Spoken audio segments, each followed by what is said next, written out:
नमस्कार, मैं हूं विनीत और यूपी दर्पण लाइव में आपका स्वागत है। अगले 25 मिनटों में हम दिखाएंगे उत्तर प्रदेश के वो समाचार जो आपको प्रभावित करते हैं। यूपी सरकार ने शुरू की AI for all mission, big currency gang का खुलासा, हर संपत्ति का होगा डिजिटल रिकॉर्ड, कारोबारी की बेटी ने डलवाई डकैती और गोरखपुर में बनेगा इंटरनेशनल क्रिकेट स्टेडियम। अब आगे के समाचार सुनिए विस्तार से। सरकारी दफ्तरों में 24 से 26 डिग्री पर चलेगा AC। योगी सरकार ने जारी किए नए निर्देश।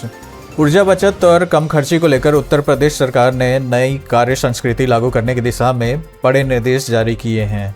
मुख्यमंत्री योगी आदित्यनाथ ने सरकारी दफ्तरों में एयर कंडीशनर का तापमान 24 से 26 डिग्री सेल्सियस के बीच रखने के आदेश दिए हैं। साथ ही सचिवालय और निदेशालय स्तर पर AC और लिफ्ट का आवश्यकता के अनुसार प्रयोग करने तथा प्राकृतिक रोशनी के अधिकतम इस्तेमाल पर जोर दिया गया है। मुख्यमंत्री ने सार्वजनिक परिवहन, रेल यात्रा और कार पूलिंग को बढ़ावा देने की अपील की है। 50 से अधिक कर्मचारियों वाले संस्थान में सप्ताह में कम से कम 2 दिन वर्क फ्रॉम होम व्यवस्था अपनाने पर भी बल दिया गया है। साइकिल से पहुंचे विधानसभा, बीजेपी नेताओं ने भी घटाई फ्लीट।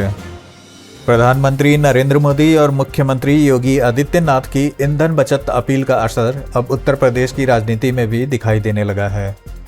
वित्त एवं संसदीय कार्य मंत्री सुरेश खन्ना गुरुवार को साइकिल से विधानसभा कार्यालय पहुंचे। उन्होंने कहा कि पेट्रोल डीजल बचाना राष्ट्रीय दायित्व है, क्योंकि भारत अपनी ज़रूरत का बड़ा हिस्सा विदेशों से आयात करता है। दूसरी ओर भाजपा प्रदेश अध्यक्ष पंकज चौधरी ने भी अपने काफिलों में गाड़ियों की संख्या कम करने की जानकारी दी है। सरकार ऊर्जा संरक्षण और मितव्ययिता को लेकर लगातार जन जागरूकता अभियान चलाने पर जोर दे रही है। 24 घंटे में राहत पहुंचाने के निर्देश, आंधी बारिश के बाद CM योगी का सख्त आदेश। उत्तर प्रदेश में कल देर शाम आंधी बारिश और आकाशीय बिजली से हुए नुकसान पर मुख्यमंत्री योगी आदित्यनाथ ने सख्त निर्देश जारी किए हैं। उन्होंने अधिकारियों को 24 घंटे के भीतर प्रभावित लोगों तक राहत और मुआवजा पहुंचाने का आदेश दिया है।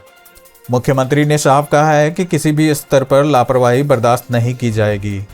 बाराबांकी, बहराइच, कानपुर देहात, बस्ती, संभल और उन्नाव समेत कई जिलों में जनहानि, पशुहानि और फसल नुकसान की घटनाएं सामने आई हैं।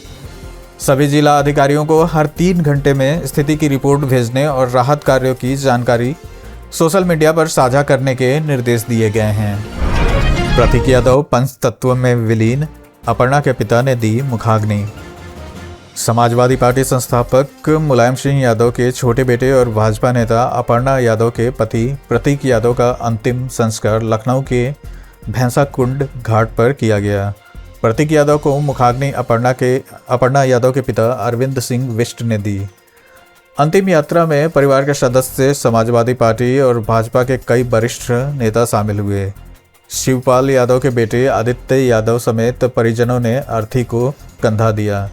मुख्यमंत्री योगी आदित्यनाथ सहित कई नेताओं ने गहरा शोक व्यक्त किया। अंतिम दर्शन के लिए विक्रमादित्य मार्ग स्थित आवास पर बड़ी संख्या में लोग पहुंचे थे। CBSE 12वीं में यूपी का प्रदर्शन कमजोर, लड़कियों ने फिर मारी बाजी। CBSE 12वीं बोर्ड परीक्षा 2026 में उत्तर प्रदेश का प्रदर्शन इस बार उम्मीद से कमजोर रहा है। प्रदेश का कुल पास प्रतिशत 77.2 दर्ज किया गया, जो पिछले वर्ष की तुलना में कम है। हालांकि लड़कियों ने एक बार फिर लड़कों से बेहतर प्रदर्शन किया। यूपी में 83.3% छात्राएं सफल रहीं, जबकि लड़कों का पास प्रतिशत 72.8% रहा। विशेषज्ञों का कहना है कि शिक्षकों की कमी और पढ़ाई पर पर्याप्त ध्यान न दिए जाने के कारण प्रदेश का प्रदर्शन प्रभावित हुआ है। वहीं दक्षिण भारत के कई राज्य ने इस बार भी शानदार परिणाम दर्ज किए हैं। अब घर बैठे मुफ्त में सीखें AI। यूपी सरकार ने शुरू की AI फॉर ऑल पहल। उत्तर प्रदेश कौशल विकास मिशन ने आर्टिफिशियल इंटेलिजेंस की मुफ्त ऑनलाइन ट्रेनिंग के लिए AI फॉर ऑल पहल शुरू की है। यह कार्यक्रम ओरेकल यूनिवर्सिटी के सहयोग से चलाया जा रहा है। सरकार का कहना है कि प्रदेश का कोई भी नागरिक घर बैठे बिना शुल्क AI की ट्रेनिंग ले सकेगा। इस पहल का शुभारंभ मुख्यमंत्री योगी आदित्यनाथ ने मुजफ्फरनगर में आयोजित रोजगार मेले के दौरान किया था।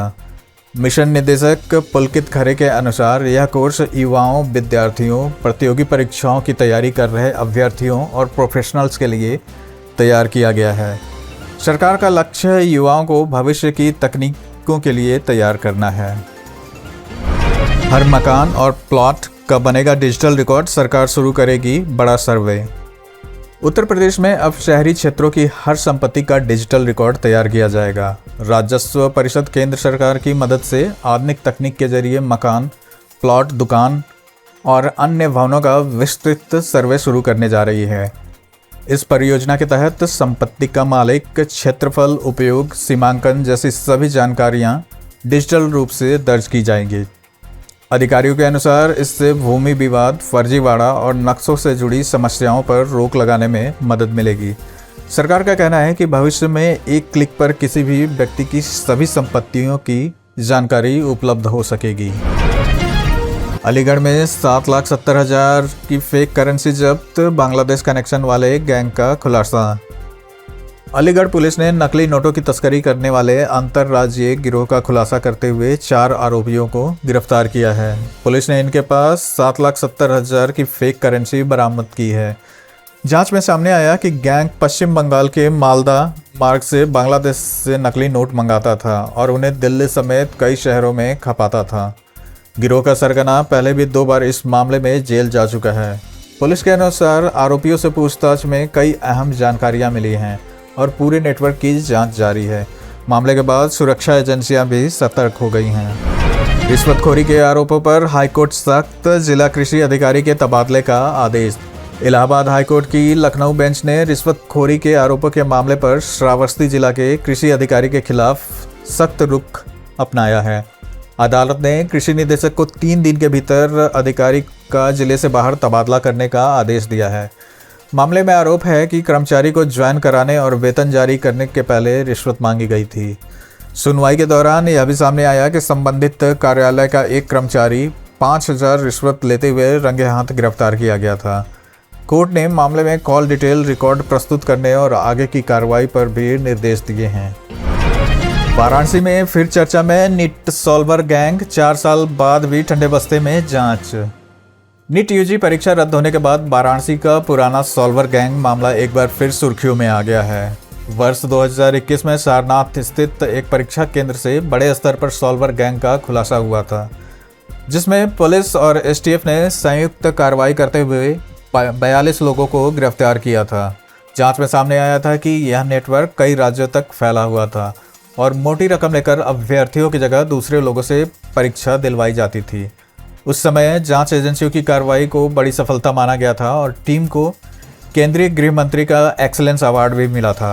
हालांकि 2022 के बाद जांच की रफ्तार धीमी पड़ गई और अधिकांश आरोपी जमानत पर बाहर आ गए। अब नई नीट कंट्रोवर्सी के बाद पुराने नेटवर्क पर कार्रवाई को लेकर फिर से सवाल उठ रहे हैं। गाजियाबाद में सीवर से बनेगी बायो सीएनजी, यूपी का पहला प्लांट 1 साल में होगा तैयार। गाजियाबाद में सीवर से बायो सीएनजी बनाने वाला उत्तर प्रदेश का पहला आधुनिक प्लांट स्थापित किया जाएगा। नगर निगम और संबंधित कंपनी के बीच समझौते के बाद परियोजना पर काम शुरू हो गया है। पीपीपी मॉडल पर बनने वाले इस प्लांट से करीब 1700 किलो बायो सीएनजी तैयार होगी, जिसका उपयोग हजारों घरों और सैकड़ों वाहनों में किया जा सकेगा। अधिकारियों का कहना है कि इससे मीथेन गैस के उत्सर्जन में कमी आएगी और पर्यावरण संरक्षण को बढ़ावा मिलेगा। प्रधानमंत्री नरेंद्र मोदी की पेट्रोलियम उत्पादों के संयमित उपयोग की अपील के बाद इस परियोजना को ऊर्जा बचत और वैकल्पिक ईंधन की दिशा में बड़ा कदम माना जा रहा है। पटना सासाराम 4 लेन परियोजना पर काम शुरू, बनारस तक सफर होगा आसान। पटना भोजपुर सासाराम 4 लेन सड़क परियोजना के लिए जमीन अधिग्रहण की प्रक्रिया शुरू हो गई है। NHAI के साथ समझौते के बाद निर्माण एजेंसी ने जिला प्रशासन की मदद से सर्वे और अधिग्रहण कार्य तेज कर दिया है। अधिकारियों के अनुसार भोजपुर सासाराम क्षेत्र में करीब 32 किलोमीटर जमीन अधिग्रहित की जा चुकी है और 80% भूमि अधिग्रहण पूरा होने के बाद मुख्य निर्माण शुरू किया जाएगा। लगभग 120 किलोमीटर लंबी यह 4 लेन सड़क पटना, भोजपुर, अरवल, रोहतास को बेहतर कनेक्टिविटी देगी। परियोजना पूरी होने के बाद पटना से सासाराम की यात्रा लगभग आधी रह जाएगी और बनारस तक पहुंचना भी आसान हो जाएगा।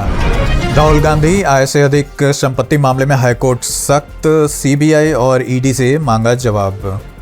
इलाहाबाद हाईकोर्ट की लखनऊ खंडपीठ ने राहुल गांधी से जुड़े कथित आय से अधिक संपत्ति मामले में सीबीआई, प्रवर्तन निदेशालय और अन्य केंद्रीय एजेंसियों से जवाब तलब किया है। अदालत ने सभी पक्षों को 8 सप्ताह के भीतर जवाब दाखिल करने के निर्देश देते हुए अगली सुनवाई 20 जुलाई की तय की है। याचिकाकर्ता ने केंद्र सरकार के कई विभागों को भी पक्षकार बनाने की मांग की थी, जिसे अदालत ने स्वीकार कर लिया। मामले की सुनवाई न्यायमूर्ति राजेश सिंह चौहान और न्यायमूर्ति जफीर अहमद की खंडपीठ ने की। इस मामले को लेकर राजनीतिक हलकों में भी चर्चा तेज हो गई है। लखनऊ में 200 से ज़्यादा वकीलों के चैम्बर पर चलेगा बुलडोजर, नगर निगम की तैयारी पूरी।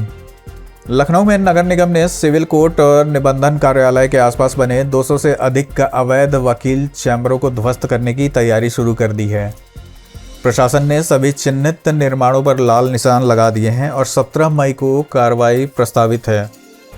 अधिकारियों के अनुसार कई वर्षों से सड़क और नालों की जमीन पर कब्जा कर चैम्बर बनाए गए थे, जिससे यातायात और सफाई व्यवस्था प्रभावित हो रही थी। नगर निगम का कहना है कि अदालत के आदेश के बाद कार्रवाई की जा रही है।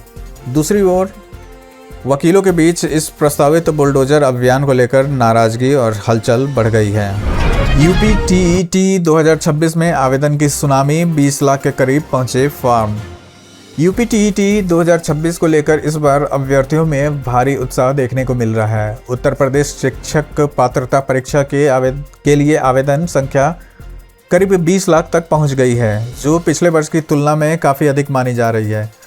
प्राथमिक स्तर की परीक्षा के लिए 12 लाख से ज़्यादा उम्मीदवारों ने आवेदन किया है, जबकि उच्च प्राथमिक स्तर के लिए लगभग 7,84,000 फॉर्म भरे गए हैं। अधिकारियों के मुताबिक करीब 4 लाख अभ्यर्थियों ने दोनों स्तरों की परीक्षा के लिए आवेदन किया है। परीक्षा नियामक प्राधिकरण जुलाई के पहले सप्ताह में परीक्षा आयोजित करने की तैयारी में जुटा है। इतने बड़े स्तर पर परीक्षा होने के कारण केंद्र निर्धारण, सुरक्षा व्यवस्था, निगरानी और अभ्यर्थियों की सुविधाओं पर विशेष ध्यान दिया जा रहा है, ताकि परीक्षा शांतिपूर्ण, पारदर्शी तरीके से संपन्न हो सके। गोरखपुर में बनेगा यूपी का चौथा इंटरनेशनल क्रिकेट स्टेडियम, 30,000 दर्शकों की होगी क्षमता। मुख्यमंत्री योगी आदित्यनाथ 16 मई को गोरखपुर में प्रदेश के चौथे इंटरनेशनल क्रिकेट स्टेडियम का शिलान्यास करेंगे। गोरखपुर वाराणसी राजमार्ग स्थित ताल नदौर में बनने वाला यह स्टेडियम मुख्यमंत्री के ड्रीम प्रोजेक्ट्स में शामिल है। लगभग 392 करोड़ की लागत से बनने वाले इस स्टेडियम में 30,000 दर्शकों के बैठने की क्षमता होगी। इसमें 7 प्लेइंग पिच, 4 प्रैक्टिस पिच और अंतर्राष्ट्रीय मानकों की हाई मोस्ट लाइट व्यवस्था भी होगी। अधिकारियों का कहना है कि इस परियोजना से पूर्वांचल में खेल और पर्यटन दोनों को बढ़ावा मिलेगा। स्टेडियम का निर्माण 2027 तक पूरा करने का लक्ष्य रखा गया है। लखनऊ में प्राइम लोकेशन पर प्लॉट और फ्लैट खरीदने का मौका, एलडीए ने शुरू की ई नीलामी। लखनऊ विकास प्राधिकरण ने राजधानी में प्राइम लोकेशंस पर प्लॉट, फ्लैट और दुकानों की ई नीलामी प्रक्रिया शुरू कर दी है। गोमती नगर विस्तार और वसंत कुंज योजना समेत कई क्षेत्रों की कुल 475 संपत्तियां ऑनलाइन ऑक्शन में रखी गई हैं। इनमें 149 आवासीय भूखंड भी शामिल है, जिनका क्षेत्रफल 25 से 300 वर्ग मीटर तक है। एलडीए के अनुसार इच्छुक लोग 28 मई तक पोर्टल पर आवेदन कर सकते हैं। अधिकारियों का कहना है कि इस बार लगभग 3,000 करोड़ रुपए मूल्य की संपत्तियां ऑक्शन में शामिल की गई हैं। योजना को राजधानी में निवेश और आवास खरीदने वालों के लिए बड़ा अवसर माना जा रहा है। अमूल दूध हुआ महंगा, लोगों ने जताई महंगाई की चिंता। अमूल और मदर डेयरी द्वारा दूध की कीमतों में 2 रुपये प्रति लीटर बढ़ोतरी किए जाने के बाद लोगों की चिंता बढ़ गई है। उपभोक्ताओं का कहना है कि पहले से ही बढ़ती महंगाई के बीच दूध अब महंगा होने से घर का बजट और प्रभावित होगा। लोगों का कहना है कि गैस सिलेंडर, खाद्य पदार्थ और रोज़मर्रा की ज़रूरतों की कीमतें पहले से ही बढ़ चुकी हैं। वहीं कुछ लोगों ने माना कि दूध के दाम बढ़ने से किसानों और पशुपालकों को फ़ायदा मिल सकता है। बाजार विशेषज्ञों का कहना है कि दूध की कीमतों में बढ़ोतरी का असर चाय, मिठाई और डेयरी उत्पादों की कीमतों पर भी पड़ सकता है। अमेरिका में लापता हुआ मिर्ज़ापुर का मर्चेंट नेवी अफसर, परिवार ने विदेश मंत्रालय से लगाई गुहार। मिर्ज़ापुर के मर्चेंट नेवी अधिकारी मनीष द्विवेदी अमेरिका के पेंसिल्वेनिया में रहस्यमय तरीके से लापता हो गए हैं। परिवार के अनुसार मनीष 6 मई को शॉपिंग के लिए निकले थे, लेकिन उसके बाद वापस नहीं लौटे। वह वेसल सिफनॉस लेडी नामक जहाज पर तैनात थे। पिछले 5 दिनों से परिवार उनकी तलाश में प्रशासन, जनप्रतिनिधियों और विदेश मंत्रालय से मदद की गुहार लगा रहा है। परिजनों को आशंका है कि अमेरिकी पुलिस या कस्टम विभाग ने उन्हें हिरासत में ले लिया हो सकता है, हालांकि इसकी कोई आधिकारिक पुष्टि नहीं हुई है। घर में लगातार बेचैनी और चिंता का माहौल बना हुआ है। मुरादाबाद में कारोबारी की बेटी ने ही डलवाई 1 करोड़ 20 लाख रुपए की डकैती। मुरादाबाद पुलिस ने पीतल कारोबारी के घर हुए 1 करोड़ 20 लाख रुपए की डकैती का सनसनीखेज खुलासा किया है। जांच में सामने आया कि कारोबारी की बेटी अरीबा ने अपने प्रेमी अरशद के साथ मिलकर ही घर में डकैती की साजिश रची थी। पुलिस के अनुसार जनवरी से ही पूरी योजना तैयार की जा रही थी। घटना के बाद पुलिस ने सीसीटीवी और टॉल रिकॉर्ड की मदद से 5 आरोपियों को गिरफ्तार कर लिया। उनके पास से करीब 47 लाख रुपए नकद भी बरामद हुए हैं। मामले के खुलासे के बाद पूरे इलाके में चर्चा तेज हो गई है और पुलिस अब पूरे नेटवर्क की जांच कर रही है। बुंदेलखंड एक्सप्रेसवे पर भीषण हादसा, एक ही परिवार के 4 लोगों की मौत। बांदा जिले में बुंदेलखंड एक्सप्रेसवे पर गुरुवार सुबह एक बड़ा हादसा हो गया।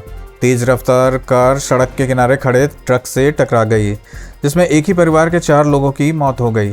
पुलिस के अनुसार कार सवार परिवार आजमगढ़ से महोबा लौट रहा था। शुरुआती जांच में आशंका जताई जा रही है कि चालक को नींद आ जाने के कारण हादसा हुआ। टक्कर इतनी जोरदार थी कि कार पूरी तरह से क्षतिग्रस्त हो गई। घटना के बाद एक्सप्रेसवे पर अफरा तफरी मच गई। पुलिस ने शवों को पोस्टमार्टम के लिए भेजते हुए ट्रक चालक के खिलाफ मामला दर्ज कर लिया है। दुल्हन आईसीयू में भर्ती थी और दूल्हा बारात लेकर अस्पताल पहुंचा। गोरखपुर में प्रेम और रिश्ते की अनोखी मिसाल देखने को मिली। शादी के दिन सड़क हादसे में घायल हुई युवती अस्पताल के आईसीयू में भर्ती थी, लेकिन दूल्हा बारात लेकर सीधे अस्पताल पहुंच गया। जानकारी के अनुसार 13 मई को युवती की शादी होनी थी, लेकिन उसी दिन दुर्घटना में वह गंभीर रूप से घायल हो गई। हादसे की खबर मिलते ही दूल्हा परिवार बारातियों के साथ अस्पताल पहुंचा और आईसीयू में ही दुल्हन की मांग में सिंदूर भरकर शादी की रस्म पूरी की। इस भावुक दृश्य को देखकर अस्पताल में मौजूद लोगों की आंखें नम हो गई। घटना अब सोशल मीडिया पर भी चर्चा का विषय बनी हुई है। तालाब की जमीन पर बने सपा नेता के मकान पर चला बुलडोजर, हापुड़ में हंगामा। हापुड़ के अमीरपुर नंगौला गांव में तालाब की जमीन पर बने समाजवादी पार्टी नेता अयूब सिद्दीकी के मकान पर प्रशासन ने बुलडोजर कार्रवाई की। भारी पुलिस बल और जेसीबी मशीनों के साथ पहुंचे अधिकारियों ने अवैध निर्माण को ध्वस्त कराया। कार्रवाई के दौरान सपाइयों ने विरोध प्रदर्शन करते हुए नारेबाजी की और पुलिस से तीखी नोकझोंक भी हुई। प्रशासन का कहना है कि तालाब की भूमि पर कब्जा हटाने के लिए पहले भी नोटिस जारी किए गए थे, लेकिन निर्माण नहीं हटाया गया। मामले को लेकर गांव में तनाव की स्थिति बनी रही और सुरक्षा के लिए अतिरिक्त पुलिस बल तैनात किया गया है। प्रतीक यादव का इलाज करने वाली डॉक्टर का खुलासा, इस बीमारी में मरीज बार बार गिरते हैं। प्रतीक यादव का इलाज करने वाली डॉक्टर रुचिका शर्मा ने उनकी बीमारी को लेकर महत्वपूर्ण जानकारी साझा की है। डॉक्टर के अनुसार प्रतीक यादव पल्मोनरी एम्बोलिज्म जैसी गंभीर बीमारी से जूझ रहे थे, जिसमें शरीर की नसों में खून का थक्का बनकर फेफड़ों तक पहुंच जाता है। उन्होंने बताया कि प्रतीक लगातार ब्लड थिनर दवाओं पर थे और बीमारी काफ़ी गंभीर स्तर तक पहुंच चुकी थी। डॉक्टर ने कहा कि इस बीमारी में मरीज कई बार अचानक गिर जाते हैं, जिसके कारण शरीर पर चोट के निशान भी हो सकते हैं। उन्होंने यह भी बताया कि 29 अप्रैल को प्रतीक बाथरूम में गिर गए थे और घटना से एक दिन पहले भी किचन में गिरने की बात सामने आई थी। मानसून की जल्द दस्तक के संकेत, 16 मई तक अंडमान पहुंच सकता है मानसून। भारत मौसम विभाग का IMD के अनुसार इस साल दक्षिण पश्चिम मानसून तय समय से पहले दस्तक दे सकता है। मौसम विभाग ने संभावना जताई है कि 16 मई 2026 के आसपास मानसून दक्षिण बंगाल की खाड़ी, अंडमान सागर और अंडमान निकोबार द्वीप समूह के कुछ हिस्सों तक पहुंच सकता है। आमतौर पर मानसून 20 मई के आसपास दक्षिण अंडमान सागर में प्रवेश करता है, लेकिन इस बार इसकी रफ्तार तेज मानी जा रही है। IMD ने उत्तर भारत के कई राज्यों में बारिश का अलर्ट जारी किया है। अरुणाचल प्रदेश, असम, मेघालय, नागालैंड, मणिपुर, मिजोरम और त्रिपुरा में 19 मई तक हल्की से भारी बारिश, आंधी और बिजली गिरने की संभावना जताई जा रही है। वहीं दक्षिण भारत के राज्यों केरल, तमिलनाडु, कर्नाटक, पुदुचेरी में भी तेज बारिश और तेज हवाओं की चेतावनी जारी की गई है। उत्तर भारत में मौसम मिला जुला रहने का अनुमान है। पंजाब, हरियाणा, दिल्ली, उत्तर प्रदेश और राजस्थान के कुछ हिस्सों में आंधी और हल्की बारिश हो सकती है, लेकिन कई इलाकों में लू की स्थिति भी बनी रह सकती है। मौसम विशेषज्ञों का कहना है कि मानसून की शुरुआती प्रगति खरीफ फसल की बुआई और जल स्तर के लिए महत्वपूर्ण मानी जाती है। इसी के साथ आज की खबरों का सिलसिला हम यहीं समाप्त करते हैं। अगर आपको लगता है कि ऐसी खबरें ज़रूरी हैं तो चैनल सब्सक्राइब करके जुड़े रहिए।